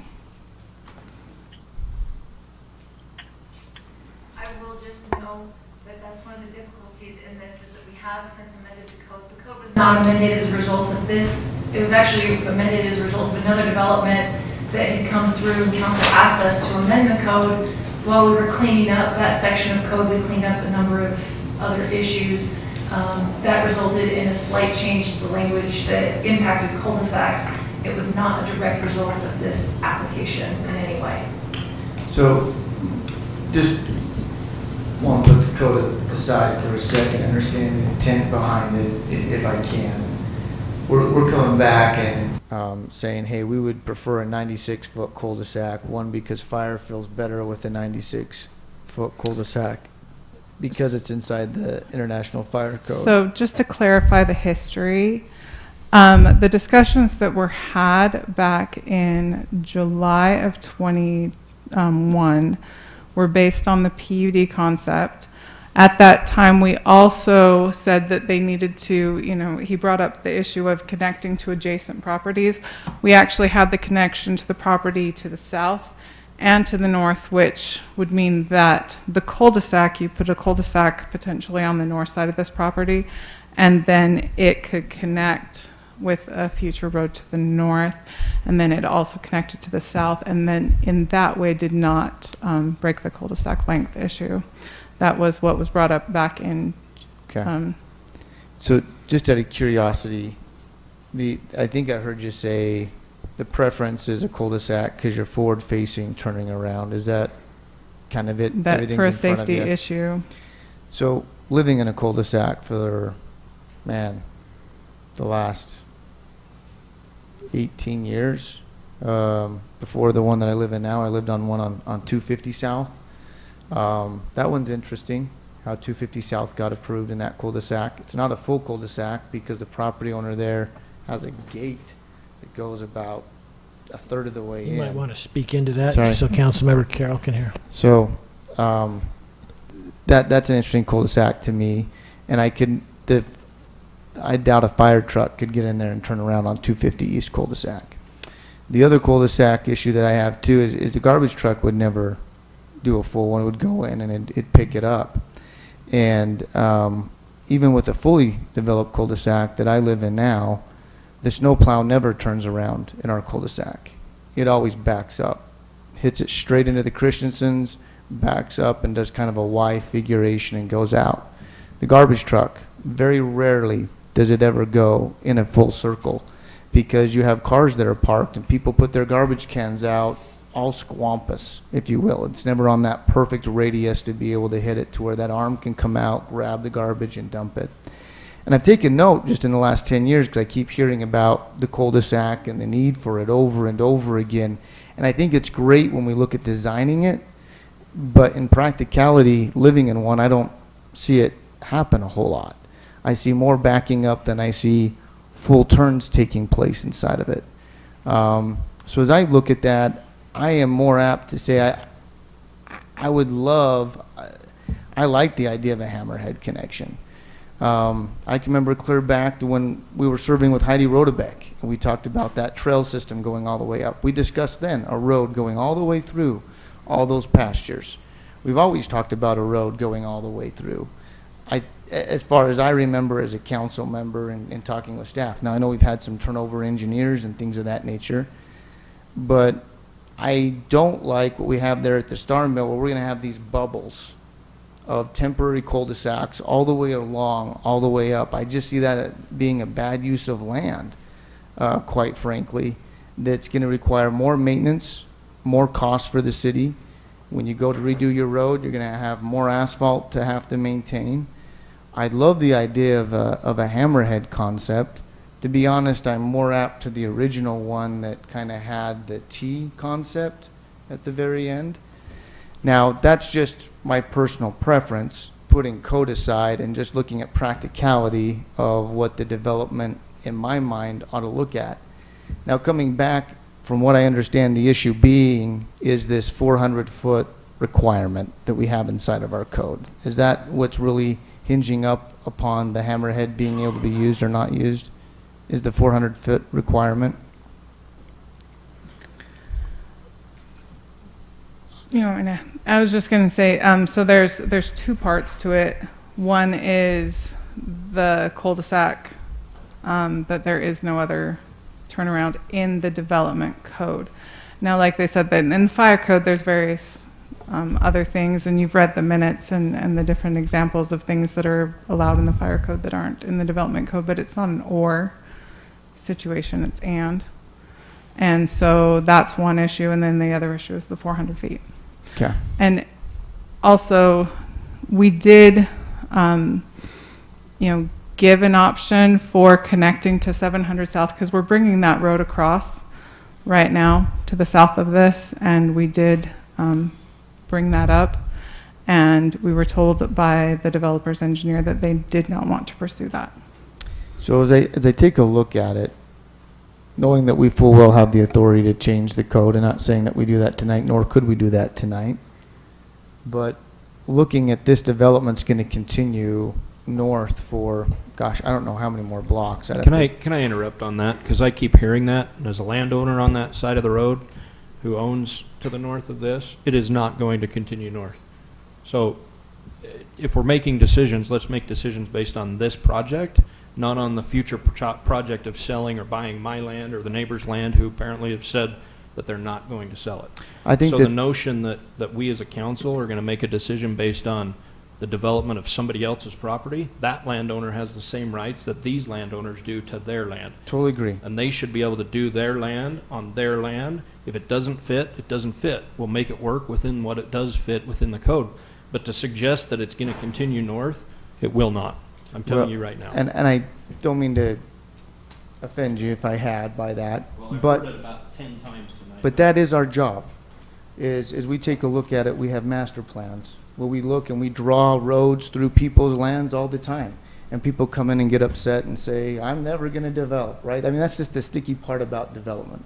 Our job is to be visionaries and look at this, and we already have plans that have put public infrastructure all the way through there. My concern with your discussion about visionaries and you're stepping on the rights of the landowner who currently owns that land. I think I'm not, because what I'm saying is if we don't do a cul-de-sac and we end up doing a hammerhead up here, that allows you to never sell your land. That's my but point. Still do So the if public safety. This is my point. But if you want to talk about this parcel and making this parcel work, I am all for that. but to make decisions based on the idea that we could potentially be buying land or that it will be developed. I've heard that numerous times. The applicant himself said that the family came and have said, no, we're not selling it. Now, Grandpa's died. Grandma still owns it. I'm not speaking on behalf of them any more than I think you should speak on behalf of them. But as a landowner north of that parcel, Sure. I want to make it clear that we should be talking about this parcel and how it affects this parcel, and if we can make it work. But to suggest that it will go forward north is overstating. Then maybe we ought to look at, Can I just make a comment? I don't want to get into the weeds. You know what, sir, if you're going to make a comment, I want you to come up with the mic, and I'm going to give you 1 minute or less. Give me whatever you want. It's Okay. fine. There's two issues, really quick. Mr. Hunter, I have no intention of saying what you're going to do with your property to the north. I'm just reading the code. The code is when you are abutting undeveloped adjacent land, you shall, and under the code as currently instituted, you shall provide for access to it. That's why you do it as a temporary, not a permanent. Now, it could be 20 years, 30 years, 50 years. All I'm saying is that's what the code requires, that sort of treatment, regardless of what the interest of the adjacent landowner is. So, and that makes sense, because just as we know, the first pasture, which is not yours, I don't know where yours is, but I know it's not the first one, but we know that the first pasture people are already starting to anticipate, because Grandpa's gone, and they're starting to think about, how do we want this to look going north?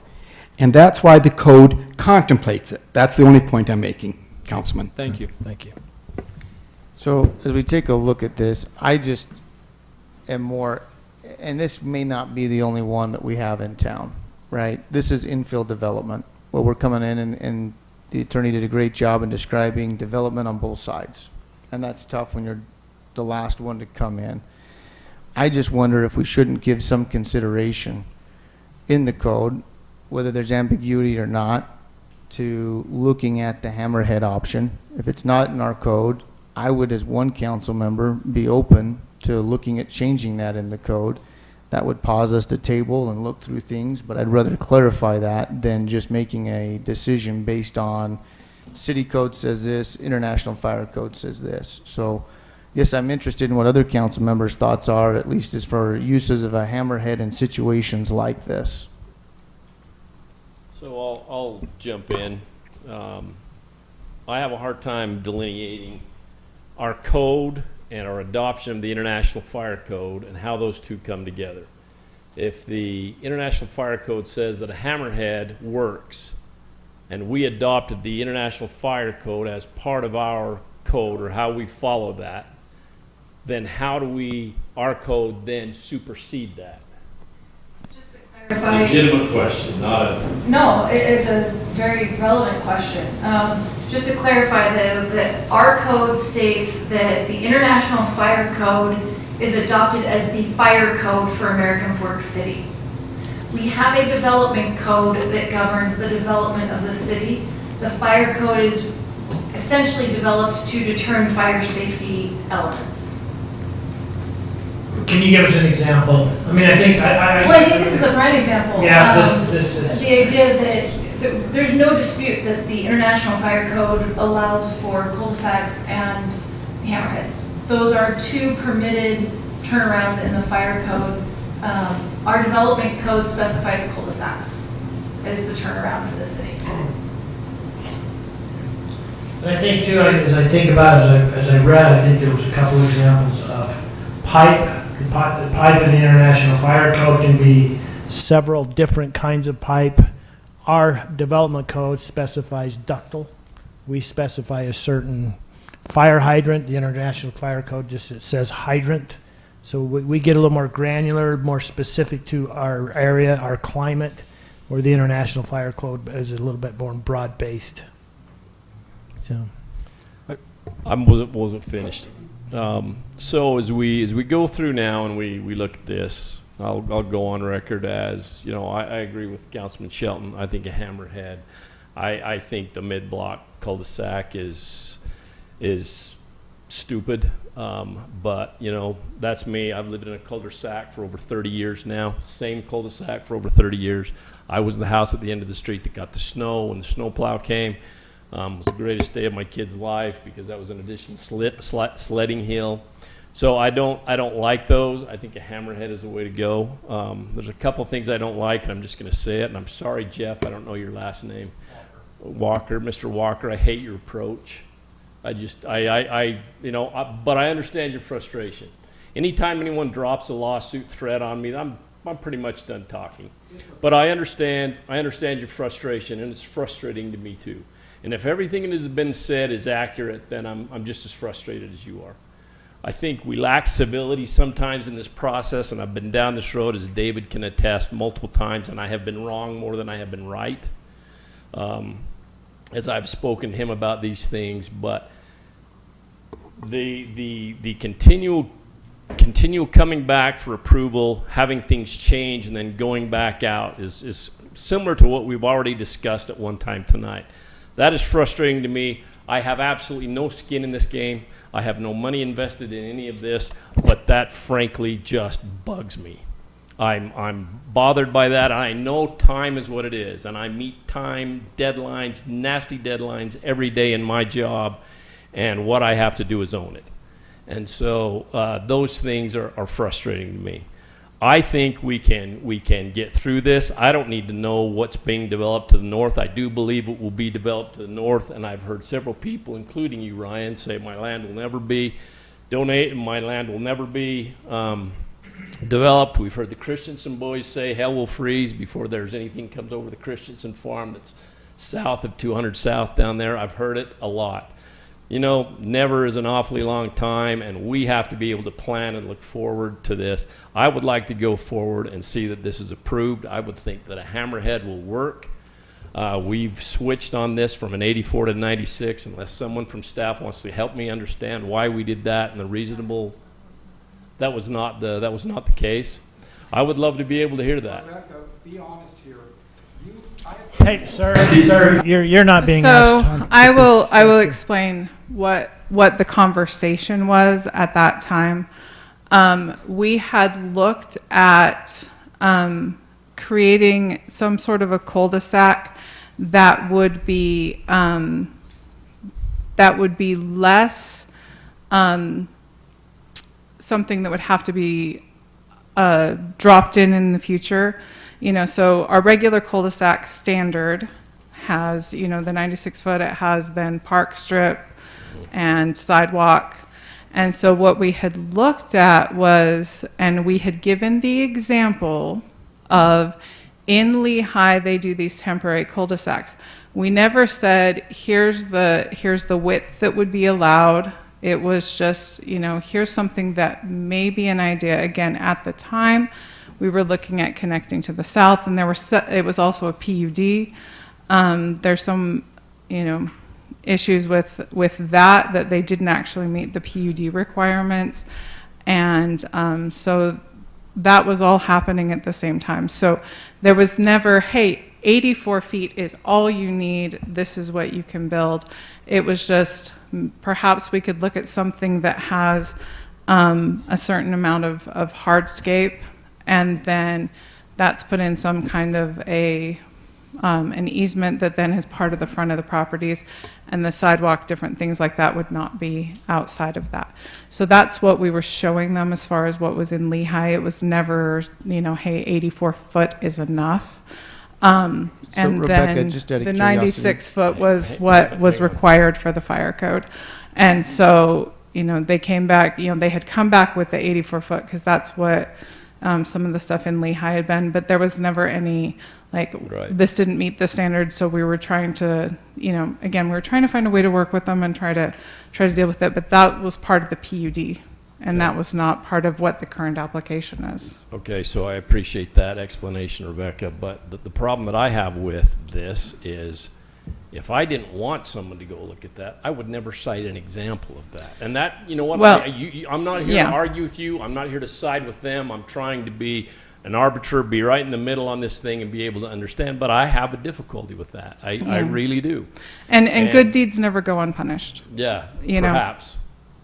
perhaps, but that's where I struggle. If we were all on board and the hammerhead worked and we had full approval, then I don't know why we can't go back to that and approve this That's and make not that happen. actually, there was not full approval because it didn't meet the PUD code. Let's be clear, staff does not approve anything. Yeah. Right. Also gives recommendations to the planning commission and to the council. They don't approve subdivisions. They don't approve standard drawings.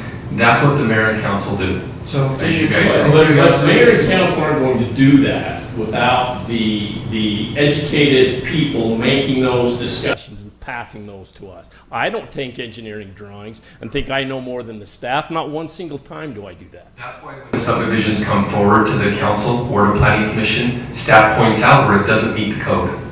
That's our job, to point out where it doesn't meet code. well, if I can clarify, and I'll get back to you, but I apologize for interrupting. I think this is an important part here. Part of the technical review sheet that we give the developer, it says engineering division approved as of. So if we're saying that they don't have approval authority, then we need to clarify that language, because what we're giving to these developers is it says fire department approved, planning commission or planning department approved, engineering approved, and Ben on October of 2021 said the 84-foot was approved. It's right there in the documentation on the tech committee review sheet. So I take a look at that, and I think that's where the communication issue comes into play. And Now, that's I what I'm understand- going by. So that is something that we can clarify. That is a different set of plans than what's before you tonight. I get that, but you can see where the Yeah. frustration comes into play, where you're like, oh, I got an approval, now we're gonna change that language to recommend approval, or whatever We that's actually gonna be. changed that language already. Then that's something that needs to happen. Agreed. Clark, as I look at it, I see that there needs to be some clarification in our code. I think that that would allow staff the ability to look at a future one and say this is, the hammerhead's allowed. I think we need to put in where that,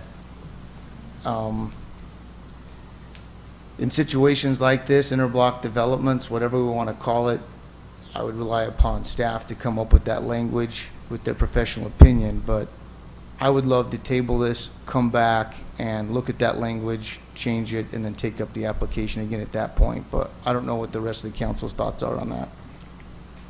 I would. Hey, before we do that, can I make a comment? Go ahead, Councilmember Carroll.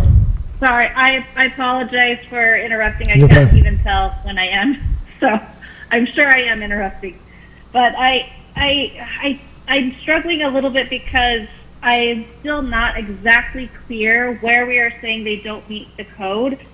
I did ask Carolyn for documentation of when the specific section, this 1501-100, was changed, and she gave me the documentation, and it looks like the old code said cul-de-sacs, which are dead-end streets designed to be permanently closed, shall be not longer than 400 feet from the right-of-way. But this was not a cul-de-sac. This was always intended to be not a dead-end street designed to be permanently closed to through traffic. This was designed to be a through street. So for me, this section of code does not make them non-compliant. So this whole discussion that I've read through so many minutes, I've listened to this whole discussion, I need to understand exactly where staff is saying they don't meet code in order to understand what it is I'm trying to weigh in on. So can I speak to that? Go ahead, David. In our standard drawings, we have one type of termination for a dead-end road. If it's longer than 150 feet and shorter than 400 feet, and that is a cul-de-sac. The fire code states that it would allow a turnaround, but our city code, our development code, does not. The development code does not allow for a hammerhead turnaround. Now, if the council wants to consider that, we sure can. But currently, that is not a standard in our development code. In addition, this plan, even if we did have a hammerhead, does not meet our current city code. It's longer than 150 feet, but the hammerhead is also beyond 400 feet. Lots 5 and 6 would not meet. Even if a hammerhead was allowed, this subdivision does not meet city code today. Does not. So if the council wants to consider a hammerhead, staff is more than willing to look at that. But this plan, as submitted March 7th, which is a new plan, does not meet our city code. So Staff has no option but to say we recommend denial. No, I totally get that. So you're saying that the hammerhead has to be within 400 feet? Again, our city code requires nothing longer than 400 feet. Right, so if we... This is beyond 400. I get that. I totally understand that. I'm just trying to understand the comment that you made that a hammerhead would not work in this situation, and I don't understand why it wouldn't. Because lots 5 and 6, what I'm saying is that even if a hammerhead were an approved turnaround, this subdivision does not meet the 400-foot maximum length. Lots 5 and 6 are beyond 400 feet. I get that. So is that a city code or is that an international code? That's a city code. So all I'm saying though is that could be changed as well, correct? Sure. So if we come back and say, hey, we allow hammerheads and it doesn't have any bearing upon, I mean, I don't know where the 400 feet comes into play, quite honestly with you. I'd have to have someone come back and show me why 400 feet is the magical number of a turnaround or a dead-end road or whatever it may be. But if we could change those two items, then this would meet code. Is that correct? Yeah, the council can change the code. Absolutely, you have that purview.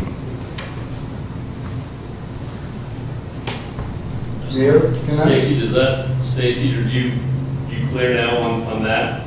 I'm sorry, Stacy, are you clear on that Yes. Mayor, Yes, except for I'm going to be a real big pain here. I want to see the actual written code. Could you give me the number so I can look at it and look at what the code is written, how it is written?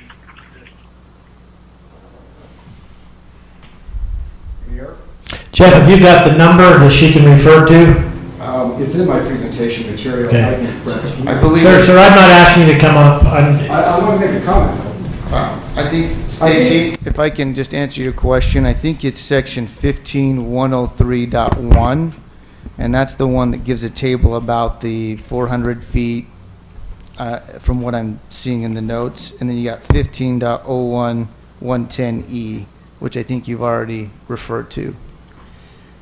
Mayor, thank you. Just for one quick comment, addressing Mr. Shelton's concern. The misnomer we're having is the IFC is part of the development code.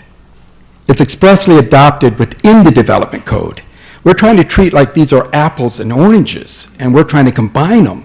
The development code already addresses this issue because under the IFC, for temporaries, they note that it can be up to 750 feet without getting any special approval to have a temporary cul-de-sac or hammerhead. Jeff, can I ask you a quick question? Yeah, of course.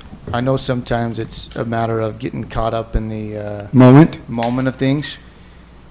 If we took an extra month to 2 months and the council was about to say, change this, let's look at changing the city code, that's going to go a lot more easier than litigation. So I would say that if we're looking at possibly changing and clarifying code with staff, if I were in your shoes, I would be all in favor of that. And I wouldn't be worried about apples and oranges and discussing that with us right now. Does that make sense? I want it to. I really want it to. And I hope that Can I if you say do it more table bluntly? it. Pardon? Can I say it more bluntly? What? What Councilman Shelton, I think, is saying, and what I'm feeling, is very similar to what Councilman Taylor said earlier. You're not helping your cause. That's as bluntly as I can say it. Okay, and We're in the process. you let me do my job and you do your job. Okay? Mayor, It's fair I enough. move to recommend denial of Okay. the application. Okay. I have a motion by Councilmember Hunter. We're in the process of trying to help you.